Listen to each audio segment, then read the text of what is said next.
we're honored to have our winning team of designers. Their project, the Medicinal Garden and the College of Pharmacy uh, Plaza and Design Area, won an award from the Vermont chapter of the ASLA, an honor award, and they put the project up for another award, which we hope they'll win in Rhode Island and other um, locations. If you haven't been to the pharmacy college and the medicinal garden, you should leave tonight and walk through the darkness that is outside without the lights and go there because it's a lit garden and it's really gorgeous to be at.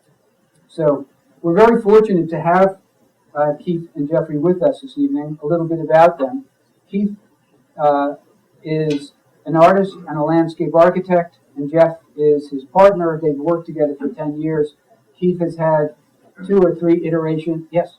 Put that mic on real quick. Oh, you don't have to hear me, Oh, okay. but you do have to hear them. Okay. Keith Wagner has had 3 iterations of design firms for about 25 years. He received his BLA from the Environmental Science and Forestry School at Syracuse University.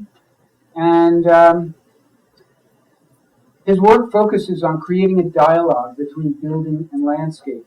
And when you speak with him, you realize that art is an important component as well. First of all, thank you.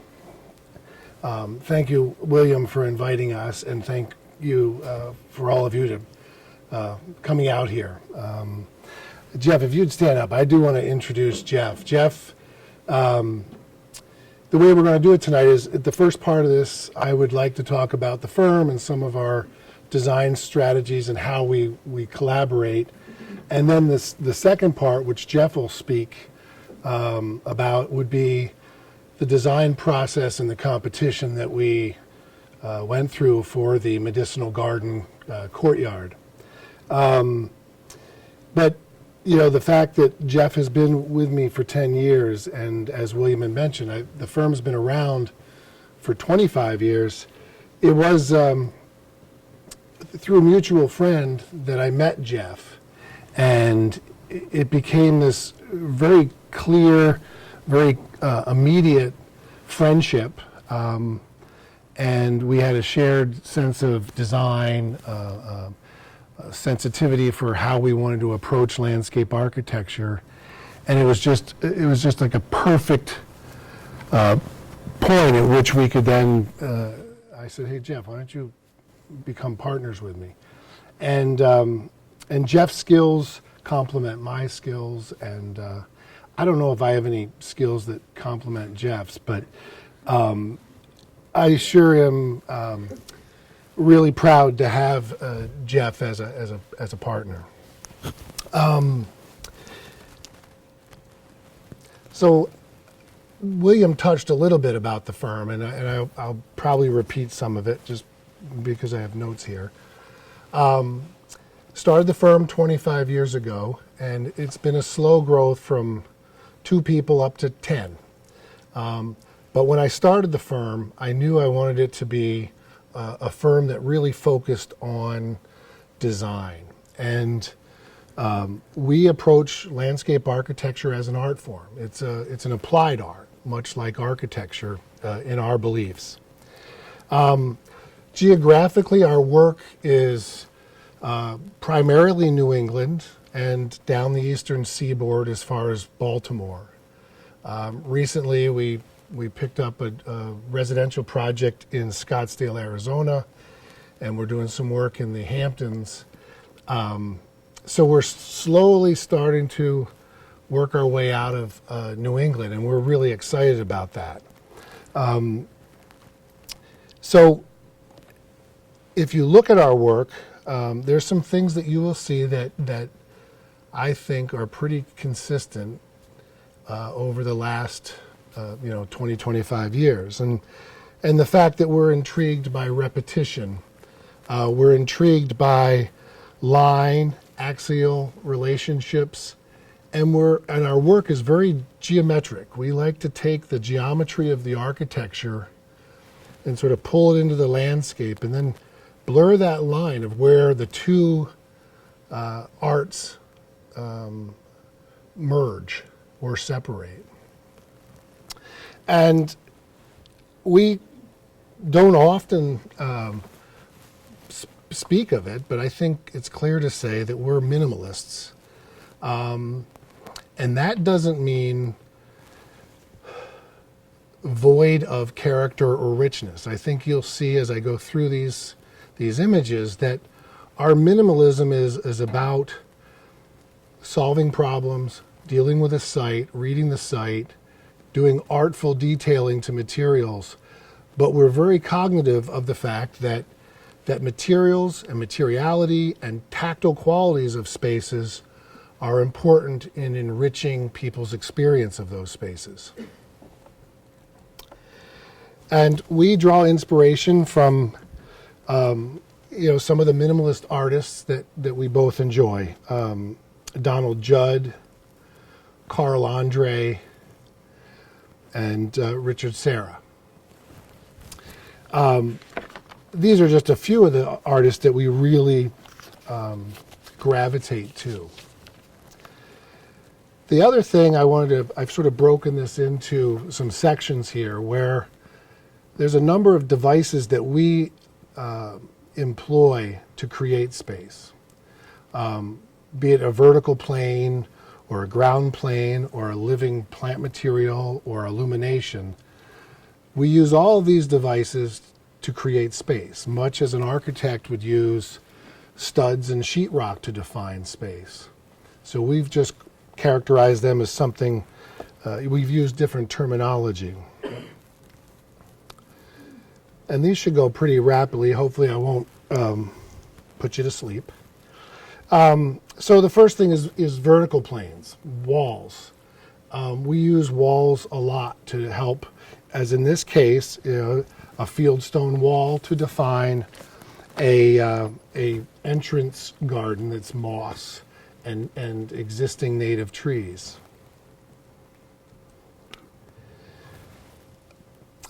This is a concrete wall on a college campus, and one of the things we often do is we use the concrete, or the walls, I should say, as a way of integrating seating opportunities. I think you'll look at most of our work, and we don't go to catalogs and buy a bench from here or a bench from there. We try to make that all integrated and try to leave the landscape as uncluttered as possible.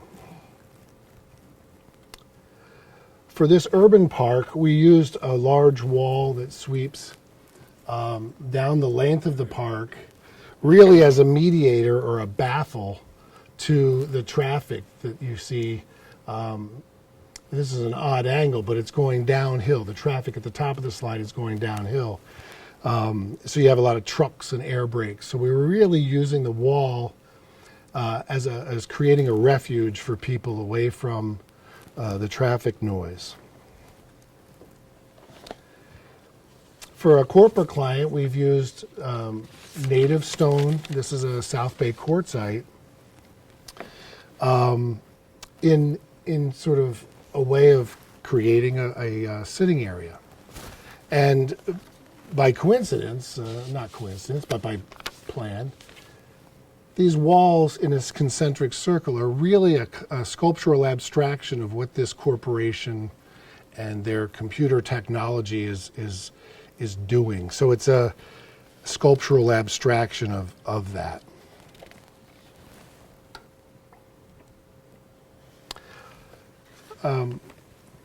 Here's again where we've used stone walls as sitting opportunities. This is at Bicentennial Hall at Middlebury College. You see we've picked up the cadence of the architectural columns. We've drawn them into the landscape. And this was the first south and west facing outdoor space for people on the Middlebury campus. And this was built in the early 2000s. And that was the 200 year bicentennial for the college. So that was, to us, very interesting. And the design, the roots of this design are based on the roots of academia. So in 4th century Greece, when they planted a grove of olive trees in honor of Academus, it gave them a place to sit in refuge from the sun and discuss worldly matters. This is the Vermont interpretation of that, with stone walls and a grove of birch trees.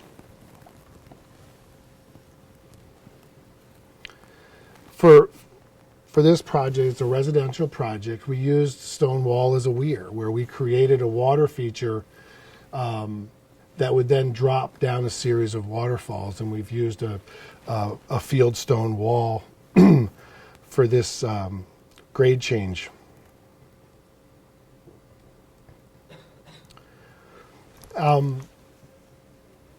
Here's a very simple concrete wall that's used to define a lawn space from a sculpture court.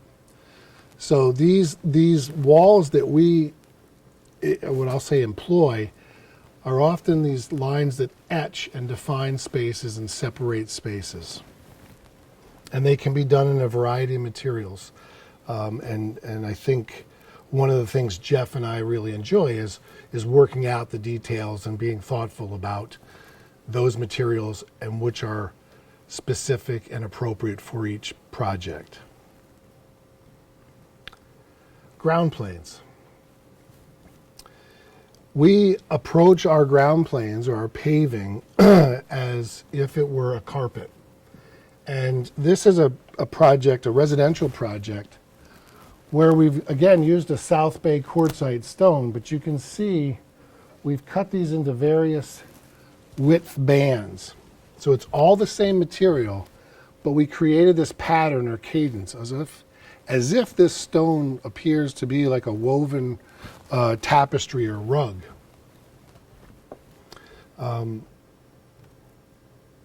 Oftentimes in ecologically sensitive areas like this wetland along the lake, our ground plane became an elevated boardwalk where we hover just above the ground, just out of the high water mark in the spring floods.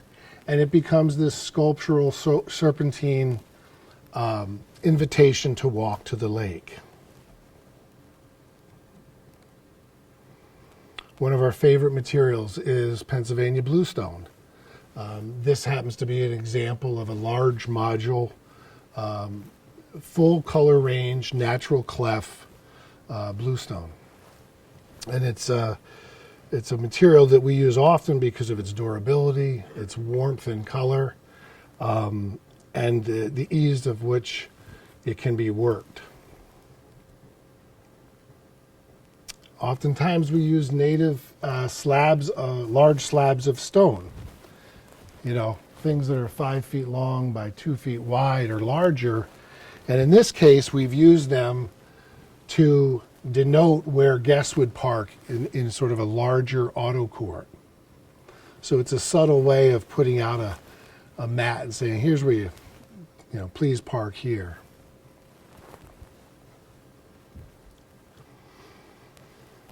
This step ramp was an important design element in this house along the lake, where their front door is a full story up. This is their front door. So because we were on the lake, we were inspired by docks and coastal vocabulary. So this is a step ramp that is pinned at the ground at the bottom and pinned at the top, and the whole other part of it is hovering over the ground. It's made of epay. So it's just another way of creating an invitation for people to walk and ascend and descend. Living materials.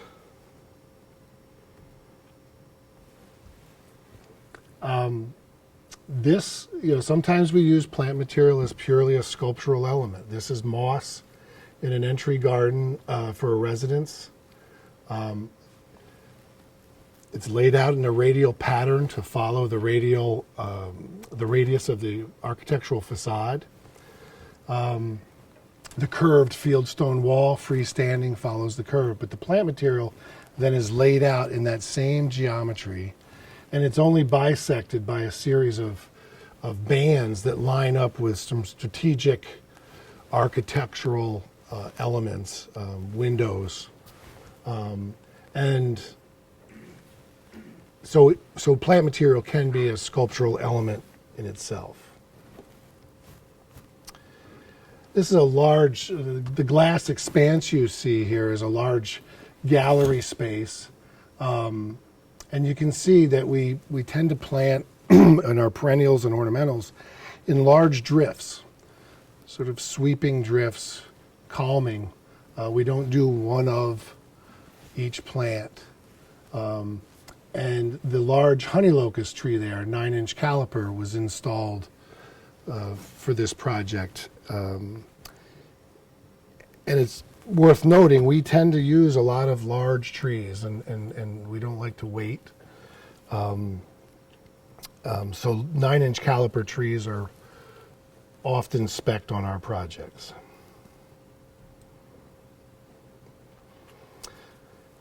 This was an opportunity for residents where we wanted to just celebrate a mass planting of blue fescue. And this became the sculptural element that sort of mediated between the terrace and the lawn area. So it's a lead-coated copper planter, and it's all sort of a monoculture of blue fescue. So it's purely a sculptural element inserted into this landscape. Often with our projects, we design pools. And, excuse me, for this project and many of our pool projects, we like to pull the plant material right up to the coping where we can. And it acts as a way of making the pool feel less like it was dropped into a site, and sort of we try to tuck it in and make it more of the site and more of the transition space.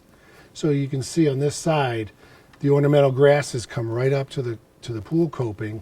The other side is clear for movement and lawn and the kids to play. On the same project, the architect decided that, and this is a contemporary house down in along the Hudson.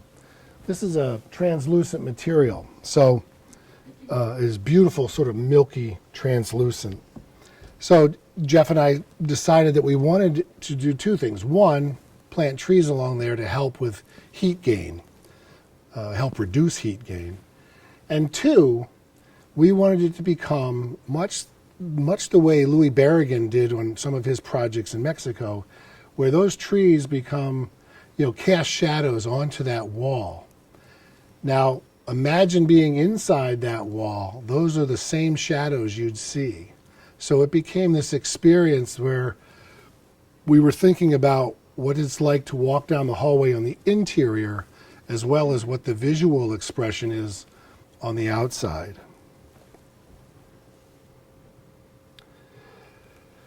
I don't know if any of you have been to the research portion of Johns Hopkins University in Baltimore, but that particular part of campus is void of outdoor space, open space, lawn. And so one of the things as we worked on this research tower, we said, well, let's give the people some place where they can go out and enjoy. There's a snack bar in that little glass pavilion where they could get lunch, go out and sit on the lawn. And because this lawn became this special jewel, we decided to frame it in brushed stainless steel. And you can see it's framed as if it were very precious. It's a green roof over some lab space, but now people go out, have their lunch, and enjoy, they take their shoes off and really enjoy a moment of lawn, which is hard to come by in that area. Jeff and I often talk about, that landscape architecture is as much a reductive piece of art or art process as it is additive. So on many of our projects, our role or one of our primary roles, is to go in and edit out existing trees to enhance views. Maybe in this case, it's from a pool house, guest house, and pool to the mountains beyond, where you're selectively editing, much like an editor would edit words. And this is another example of that. This is a project down on the lake on Lake Champlain, where our concept was, let's edit all the underbrush out of this overgrown area, leave the sculptural mature cedars, and let them play off the strong horizontal datums of the architecture. This is one of my favorite, just very simple edits that I think became a very powerful approach to the house. We do a lot of green roofs. This particular one is at UVM. It's the new Dudley Davis Center. I think somebody mentioned it, they had seen it. It's an intensive green roof, so we have plenty of soil for these large ornamental grasses. And they've thrived over the last 6, 7 years, 8 years. And we've done extensive green roofs. This one is an example of Salem State University in Salem, Mass, where this photograph was taken from one of the dorm rooms. So looking down over these trays of sedum, and you can see what we did on the ground plane on terra firma. It was about the textures and the geometries. Well, we extended that same geometry up onto the green roof. I wish my view from my dorm room when I was in college was this nice. I mentioned lighting, illumination. It's a very powerful tool. Illumination for us, and in this example, where we uplit an existing large tree behind the concrete baffle wall, it creates a depth to the landscape. So you take a space like this, and at night you just want to start to open it up and give it a little bit of breathing room. And that's what the illumination, if used right or correctly, can do. I showed you this project before, where on the other side of this wall would be that moss garden. And I mentioned the bands lining up with strategic things on the architecture. Well, the architect had this narrow window on the staircase, so we decided that we would pull that same dimension and width and create a band that during the day looks like stone, but at night illuminates and gently guides the visitor to the front portal, the front door. And it runs through the fern glade, right through the wall. You can see where we worked with a mason, and he stopped the wall on either side, and the light goes right on through and butts into the base of the architecture. So lighting as sculpture. And here's another playful use of lighting, illumination. A project where we wanted to raise grade in places but not damage some of the existing mature trees. And we created these tree wells. And we designed them such to have a cup or a lip on them where we could hide light. And so from the house you look out at this beautiful view, and at night these 3 circles softly glow. You can see one in the far in the back. So again, another playful use of illumination.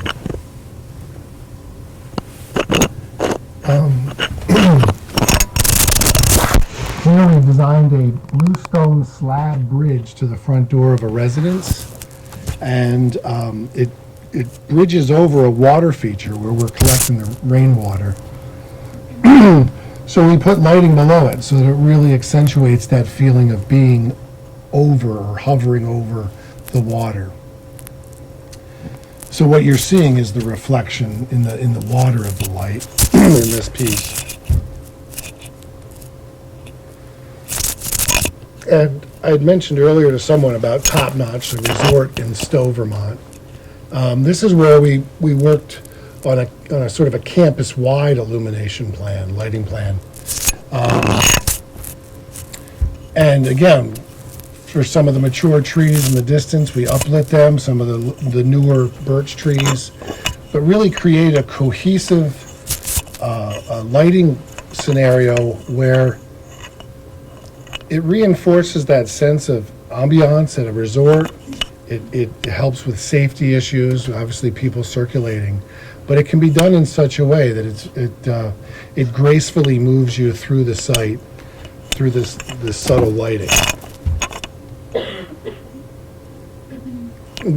We're calling this section unique features. So hold on. I mentioned the water feature. Here we had a lot of fun. We designed retaining walls out of Core 10 steel and runnels out of Core 10. So we collected the water off the roof and we bring it around in a series of waterfalls.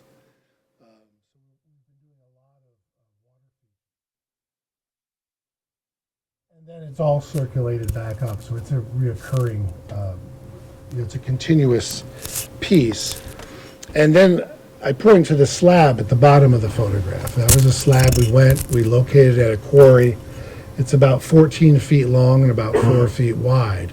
And that becomes the bridge that spans over the water feature and leads the client out on a walk through their meadow down to the waterfront, the lakefront.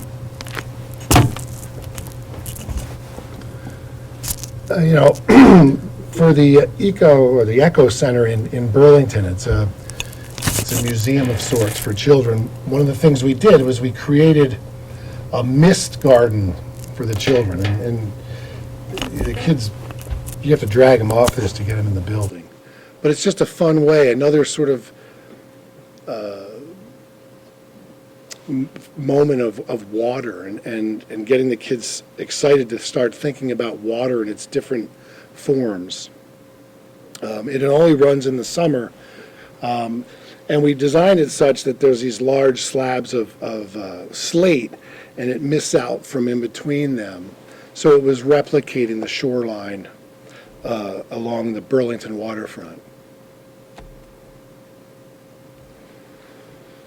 And we've had the opportunity, we designed this bioswale with gabion, you can see these gabion step walls, seat walls. I don't know if any of you, if you all know what gabions are, but they're basically wire baskets that you fill with stone, arrange the stone in there, and then you close the flap and you tie it off, and you use that as your wall. And that's what these are. So as a way of inviting the students from the sidewalk to the large quad space, we designed some custom bridges that mimic the waterfront that you would find there along the northern Massachusetts seacoast. And it brings you over the bioswale. And we included this tonight because at Top Notch, they tore down an old section of the resort. But one of the things as they were doing that, we said, leave the original stone wall. There was a stone wall at the one end of this living room area, and it had a big moose head on it, and it was sort of, for 40, when you mentioned Top Notch to people, that was the room they remembered. So what we did is we wanted to save the wall and make it an outdoor, part of the outdoor amenities. Pergola, we have a fire pit, there's some really nice seating around it. And you could sit there at the fire and you look up at the mountain.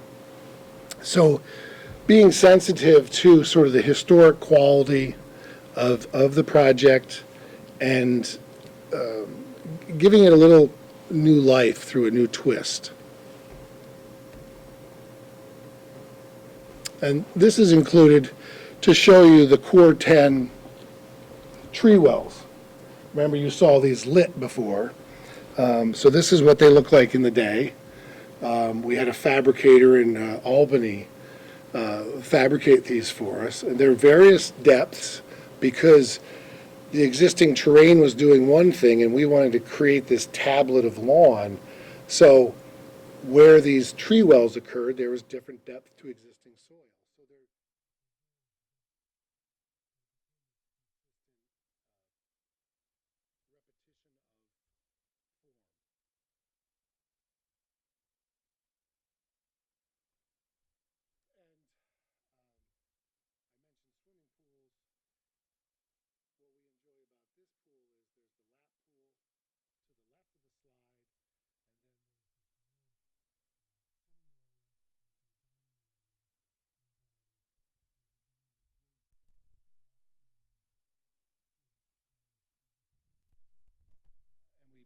we purposely put the sitting area right between it. So from the house, visually, it looks like one long pool, but it happens to be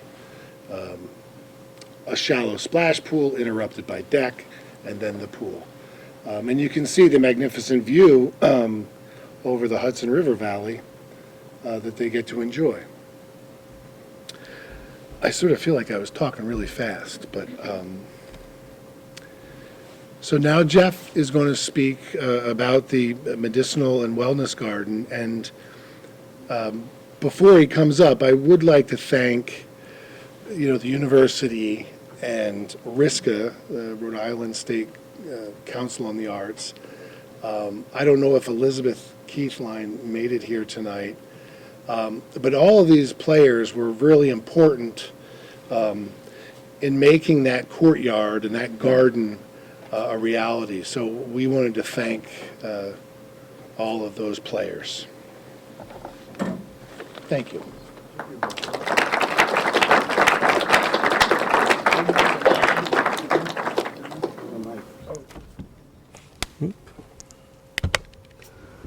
All right, so I'd like to reiterate what Keith said as far as thanking RISCA and URI and the Youngkin family.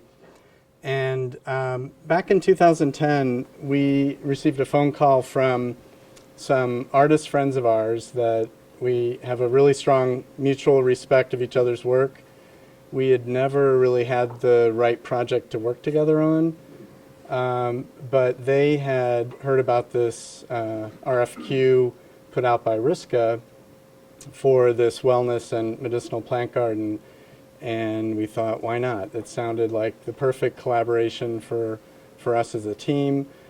They work with natural materials a lot, but they mainly work indoors in the past, so this was kind of a new thing to come together and work on an exterior large-scale outdoor project. And the artists are Elizabeth Billings and Andy Wasserman, and we teamed up together to respond to this RFQ. There was a I think we were only allowed to submit about 8 photos of previous work, so we had to divide it between Keith's and my work and their work, and then we were allowed to give a descriptive summary of what we would propose for this. And we thought it was maybe a little bit of a long shot, but we were really excited by the RFP. And they had kind of given us this statement and then also architect's rendering of the building with kind of some placeholder landscape in front of it. The project site we came to visit, in the original RFQ, it was just this rectangular center part of the courtyard, which as landscape architects frustrated us a little bit because we weren't sure what we exactly were tying into outside this rectangle, and it was a little bit out of our control.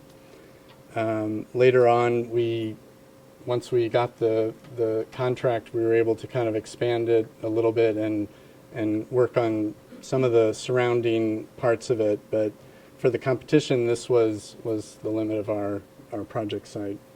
Very long and fairly narrow.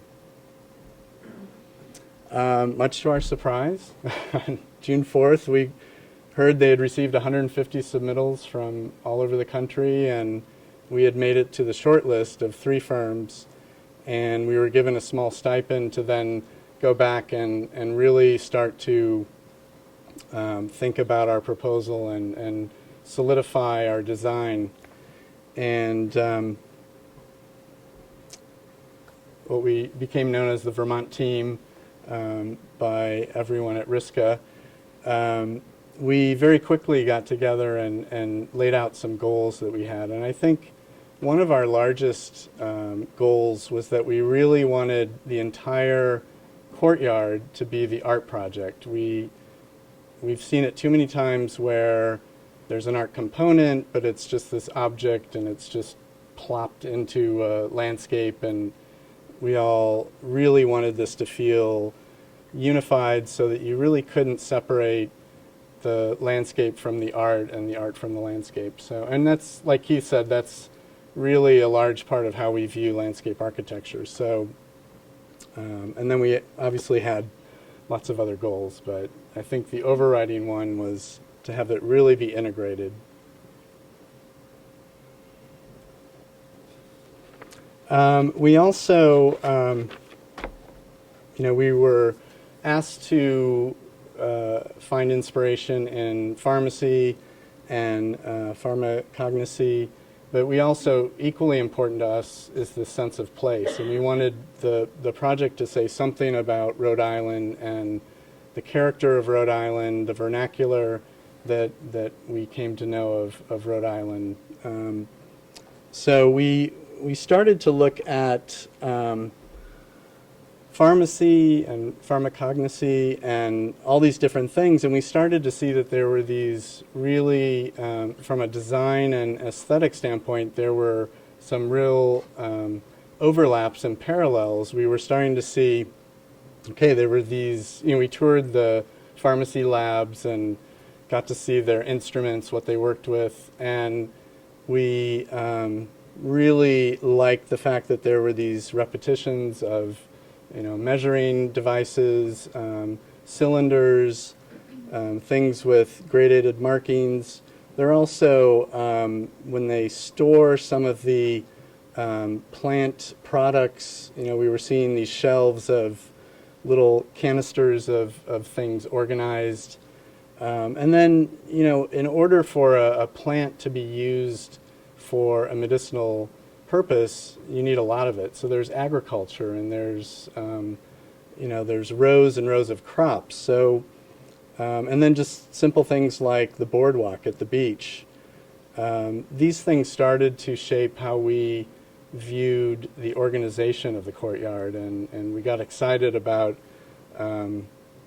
using some of these ideas and design tools to kind of lay out the project.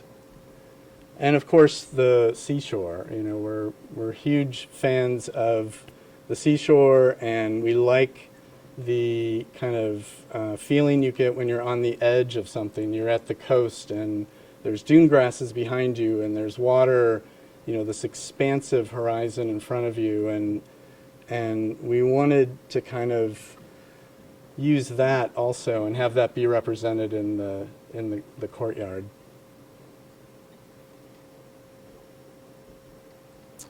And then, more overlap. We saw, in the forms of seeds from plants and things like, just small boats, dinghies. There was kind of a language of this kind of almond shape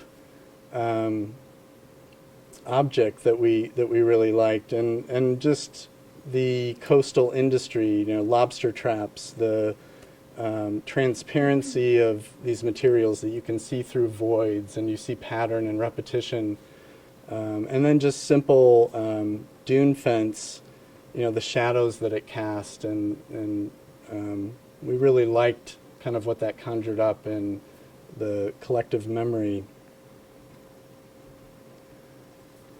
And then back to man-made objects like slides for examining things in the laboratory, made from sand. So there's this kind of processing natural materials into things that are used, that are man-made.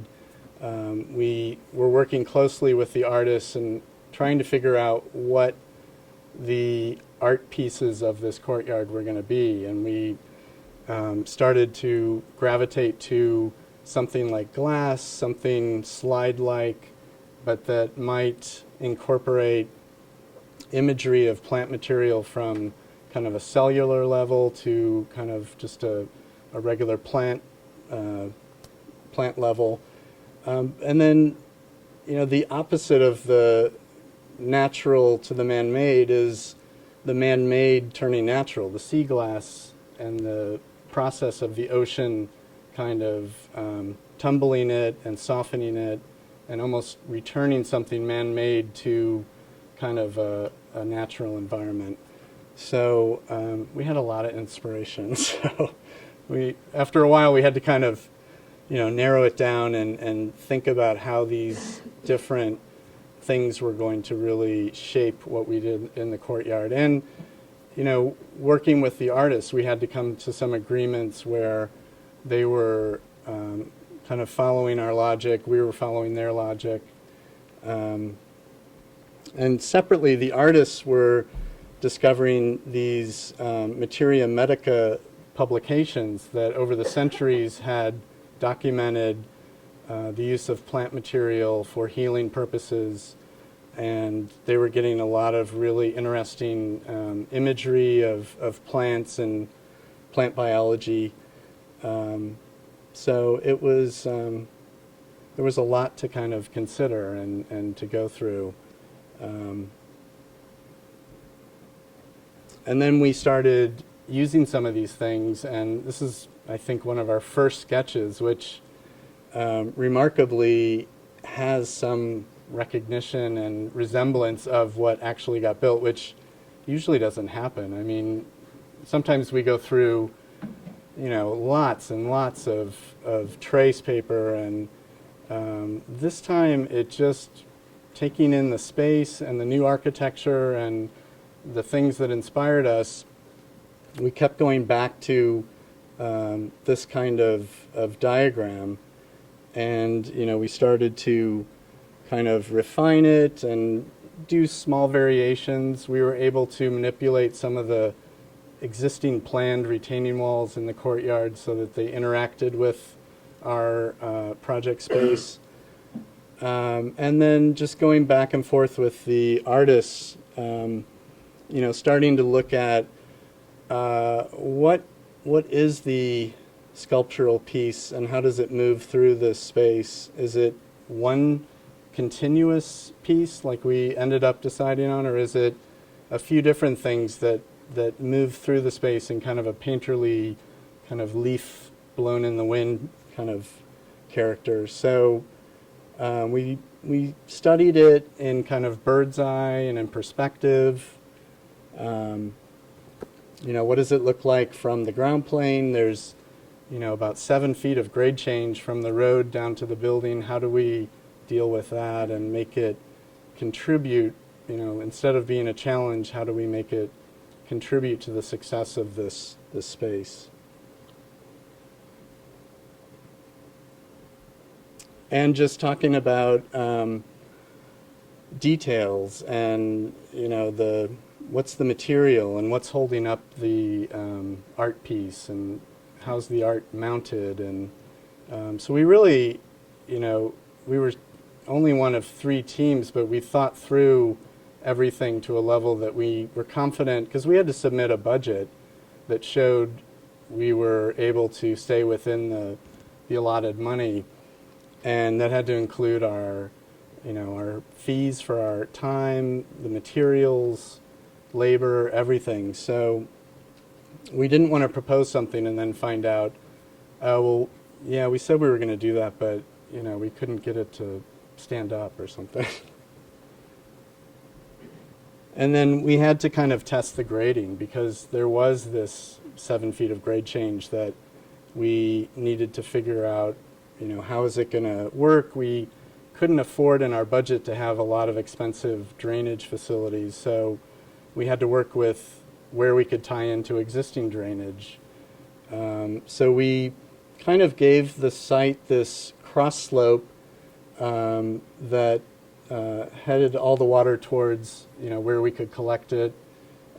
We did end up collecting it along the arc wall and then guiding it down to an existing catch basin. And this is, leading up to kind of our final boards that we had to present at the State House. And we had a committee that we were presenting to, and we had to get them to understand our concept. So we did some more elaborate plans. We even did one at night that showed kind of our illumination concept. In the end, these linear repeated, they were 12 feet long by 4 inches wide, but they were flush in the grade, and they were, when you were up in the building, we wanted that gradation to really pop at night and to see that influence. But they ended up being, I think, around $80,000 when we priced it, and they had to go. So we had to look at other ways of lighting the courtyard.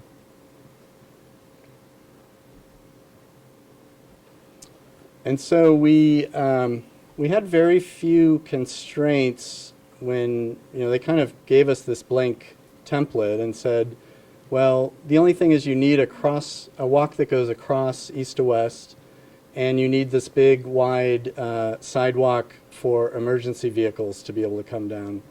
And you need a certain amount of square footage for plant beds so that we can transfer the plants from their existing garden to this new location during construction. So we really wanted to create a lot of different outdoor spaces. We wanted there to be kind of a big open space that could accommodate a large group, that was sunny, that was open. But we also wanted more intimate spaces, and as you got closer to the new pharmacy building, we thought it'd be nice to kind of have a space where you're under a canopy of trees and you feel kind of protected and like you have a ceiling a little bit. We broke up the long rectangular space with these bands that were inspired from the conical measures and instruments that they use in pharmacy. But it also helped to make it not feel like such a bowling alley of a site, that it was this really long, narrow rectangle. And then we actually, like I said, we canted one of the retaining walls that was planned as part of the building, and used that to continue this cylindrical shape that would define the plant beds themselves. And they work well on the east side of the courtyard because there's a 4-foot-high retaining wall that actually creates kind of a small microclimate for the plants. The sun warms the wall up, and we felt it would be beneficial to the plants to have this kind of a little bit of a warmer microclimate. And then the paths that go into the plant beds for maintenance and for educational classes extend across the courtyard and actually step just slightly as they reach the arc wall. We also really, in the end, decided on this one singular arc instead of a bunch of different art pieces because we felt like it provided a nice contrast to the other side of the park, the courtyard, and it to us kind of represented the edge condition of the coastal sea line. And we actually built in some abstracted coastline, some stone, and some dune grasses over on that side as well. We did a section through the site where you can really see the amount of grade change we had, and we decided to keep the landscape portion of the courtyard up at a higher elevation, the path would descend more rapidly and evenly, but then that would allow us to have this kind of stadium seating at the very end where you could have classes outside, or a group would have seating facing the building. And this starts to show some of the early concepts of what became known as the Materia Medica frieze, where we've got these kind of glass panels. At the time, we were still exploring other materials. We thought about using this translucent resin material so that we could get some of the color variation of sea glass. But in the end, it turned out to be way too expensive for the budget, and regular tempered glass is very sturdy and very inexpensive. So we had to kind of balance our desires with the budget and the practicality of it. And we developed some perspective renderings that really amazingly look a lot like the finished finished product. This is done by a friend of ours who does this as his job for a lot of Vermont firms, and he's amazing. You give him, you know, the kind of basics of the enclosure, the surrounding buildings, and it always amazes us how he can take our plans and really catch it exactly.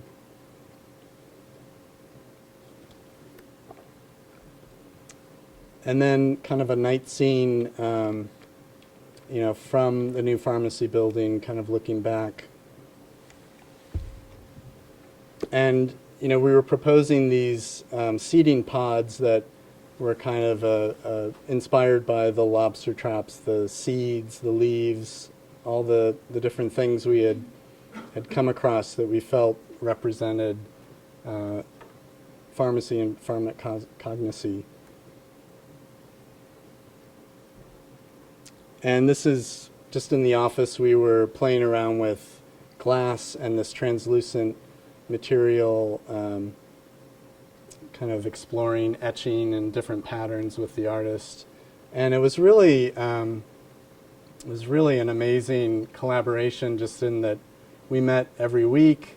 We would, you know, tell each other what we had been playing around with the past week. Keith and I would bring a sketch of the whole site layout and grading, and they would bring sketches of, you know, artwork for the panels. We actually built a partial, like, actual panel and post for the interview, but we never took a photograph of it. I was looking everywhere for it. It was really heavy and really hard to move around, and we took it to the interview and showed them, and I think we put a light under it, and everybody went ooh, and then, like, it disappeared. We took it apart. They went, ooh, not ooh. Yeah. So the building was actually really delayed in construction. So from the time we were awarded the project, we had a lot of time to do the drawings, which is good, but the construction start point for our portion kept getting pushed back based on delays they were having with the building. So, that's typical. It happens on, lots of projects. But the unique thing on this project was that we were actually getting the check for $500,000 and making a bank account, and we were being the general contractor, which we don't normally do. We normally are just the landscape architect, somebody else handles the money. We don't have to hire the contractors, but we had to come up with the contractors, and we had to pay them, and keep track of the money, and it was a real experience for us. So this is the day we got access to the site. It was still a parking lot. They were still using it for staging. So there was quite a bit of just preparation that needed to happen to the site so that our contractors could come in and start work.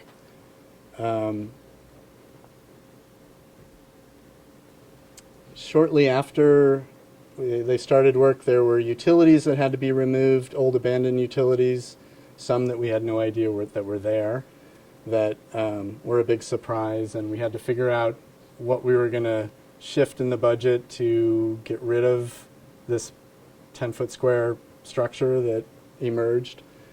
But it went pretty smoothly, and they started from kind of the pharmacy building and worked their way south out of the courtyard. So the walls were the first thing to get built. And it was interesting as it started to take shape. We would go in the building and look at it from the different floors of the building. And we also had webcams, 3 different webcams that we could watch from Vermont, the construction, which was a real help because, you know, being hundreds of miles away, but being in charge of this, you know, we couldn't be down there every day, so we would come once a week and try and schedule meetings around that. It was really helpful to have that. And then the formwork for the Materia Medica frieze wall, you know, all the foundations and rebar going in, and that wall has a board form finish, which is kind of another element of, you know, pulling that board form appearance from the boardwalk at the coast and putting it on a vertical wall.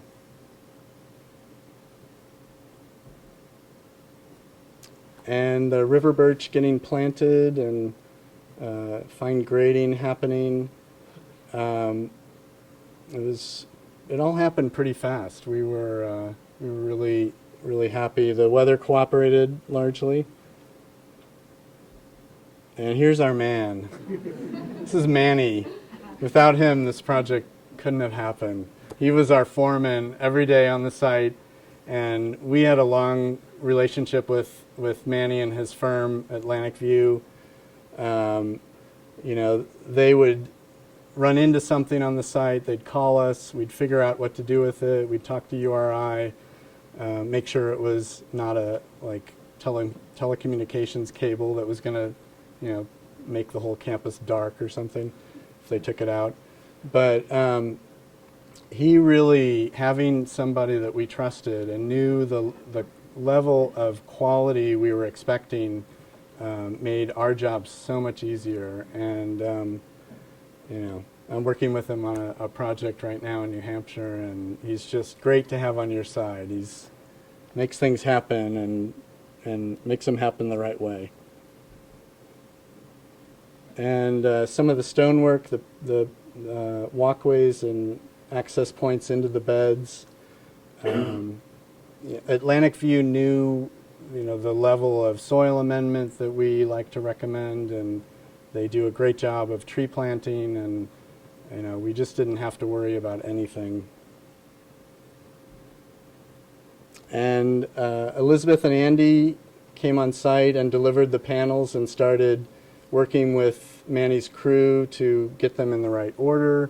You know, there's 50 of these 2-foot by 4-foot glass panels, and the artists had them, you know, arranged in a very specific cadence, and moving from south to north, they start to overlap a little bit more each time. So we had to come up with a way that the wall was poured with electricity down the center of the wall in the formwork, so that when they drilled a post, they knew they were going to hit a conduit where they could pull wiring for the illumination of the panels. So it left a little bit of flexibility, but they had to be kind of spot on when they core drilled for the posts.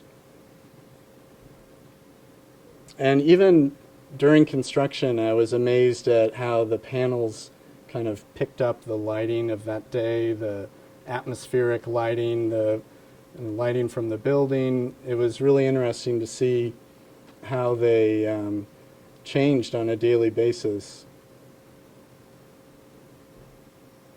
And then the seating pods we had fabricated out of steel and sapel, this tropical hardwood that we knew we could bend into this shape that would weather and kind of have a nice patina, but it would not deteriorate. It would last a really long time. So we had these fabricated and then delivered to the site, and then we got to kind of fine-tune the placement of those.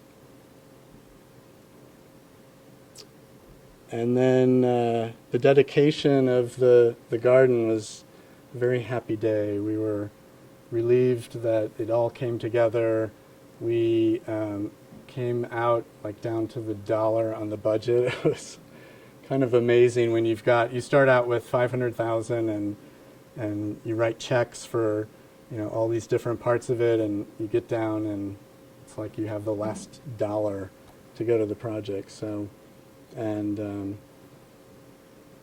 we had some photography done of the garden just a month ago, and it was fun to get up on the roof and see it from high up above, and really interesting to see how people laid on these seating pods, how they used the space, because they didn't really know we were watching them up on the roof and photographing them, but it's kind of fun as a designer to come back and see just on a normal day how people interact, and some of the students stopped us and asked what we were doing, and gave us their thoughts and opinions, and it was really really nice to hear that feedback.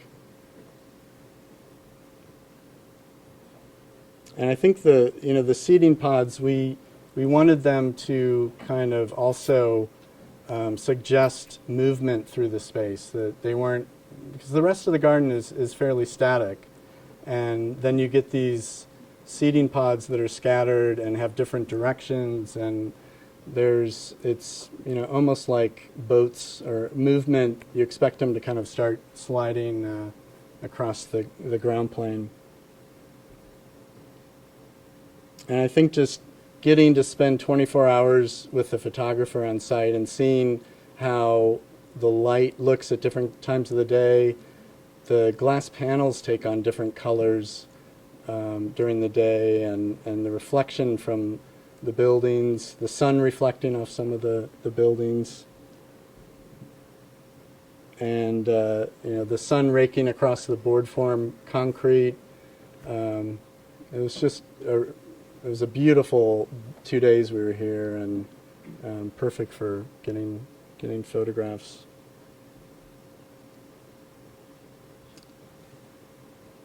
And just a detail of the mounting of the frieze and the lighting.